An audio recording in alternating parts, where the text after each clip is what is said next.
ഗാസയിൽ നടത്തിവന്ന ആക്രമണങ്ങൾക്കെതിരെ രാജ്യത്തിനകത്തുയർന്ന പ്രതിഷേധങ്ങൾക്ക് പുറമെ ഇസ്രായേലിൽ മറ്റൊരു വിവാദവും ഉയരുന്നു. ഹമാസുമായുള്ള കരാറിൻ്റെ അടിസ്ഥാനത്തിൽ ഗാസയിൽ നിന്ന് മോചിതരായ ബന്ദികളെ ഇസ്രായേൽ പ്രധാനമന്ത്രി ബെഞ്ചമിൻ നെതന്യാഹുവിൻ്റെ ഭാര്യ സാറ കുറ്റപ്പെടുത്തിയെന്ന റിപ്പോർട്ടാണ് പുതിയ വിവാദത്തിന് തുടക്കമിട്ടത്. മോചിതരായ ആരും തനിക്കും ഭർത്താവിനും ഇതുവരെ നന്ദി പോലും പറഞ്ഞിട്ടില്ല എന്ന പ്രതിപക്ഷാംഗവുമായുള്ള സ്വകാര്യ സംഭാഷണത്തിനിടെ സാറ കുറ്റപ്പെടുത്തിയെന്നാണ് റിപ്പോർട്ടുകൾ.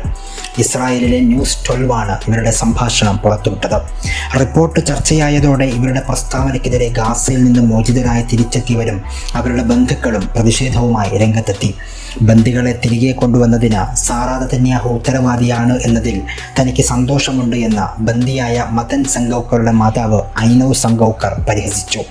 എൻ്റെ മകൻ മതനെ തട്ടിക്കൊണ്ടുപോയതിൻ്റെ ഉത്തരവാദിത്തം അവർ ഏറ്റെടുക്കുകയാണെങ്കിൽ ഞാൻ സന്തോഷവതിയാണ്. മതനെ തിരികെ കൊണ്ടുവരാനുള്ള ഉത്തരവാദിത്തം അവൾക്കാണെങ്കിൽ അതിലും ഞാൻ സന്തോഷവതിയാണ് എന്ന് അവർ മാധ്യമങ്ങളോട് പറഞ്ഞു. മറ്റു ബന്ദികളുടെ ബന്ധുക്കളും അതിരൂക്ഷ ഭാഷയിലാണ് സാറയ്ക്കെതിരെ വിമർശനം ഉന്നയിച്ചത്.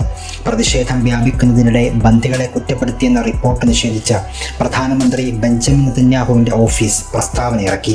ബന്ദികൾ നന്ദിയില്ലാത്തവരാണെന്ന് സാറ നെതന്യാഹു പറഞ്ഞിട്ടില്ല എന്നും റിപ്പോർട്ട് തെറ്റാണെന്നും പ്രസ്താവനയിൽ വ്യക്തമാക്കി. ബന്ദികളുടെ കുടുംബവുമായുള്ള നിരവധി ചർച്ചകളിൽ സാറയും പങ്കെടുത്തിട്ടുണ്ട്. ബന്ദികളുടെ മോചനത്തിനായി പ്രവർത്തിക്കണമെന്നാവശ്യപ്പെട്ട് അവർ ഈ മാസം ആദ്യം ഖത്തർ അമീറിൻ്റെ മാതാവിന് കത്തയച്ചിരുന്നുവെന്നും പ്രസ്താവനയിൽ പറയുന്നു. കഴിഞ്ഞ ഒക്ടോബർ 7 ബന്ദികളാക്കിയ ഇസ്രായേൽ സൈനികരടക്കമുള്ള 253 പേരിൽ 105 സിവിലിയന്മാരെ ഹമാസ് നവംബറിൽ വിട്ടയച്ചിരുന്നു. 4 പേരെ അതിനു മുമ്പ് മോചിപ്പിച്ചു. 3 ബന്ദികളെ IDF മോചിപ്പിക്കുകയും 11 ബന്ദികളുടെ മൃതദേഹങ്ങൾ കണ്ടെടുക്കുകയും ചെയ്തിരുന്നു. ബാക്കി 130 പേർ ഇപ്പോഴും തടവിലാണ്.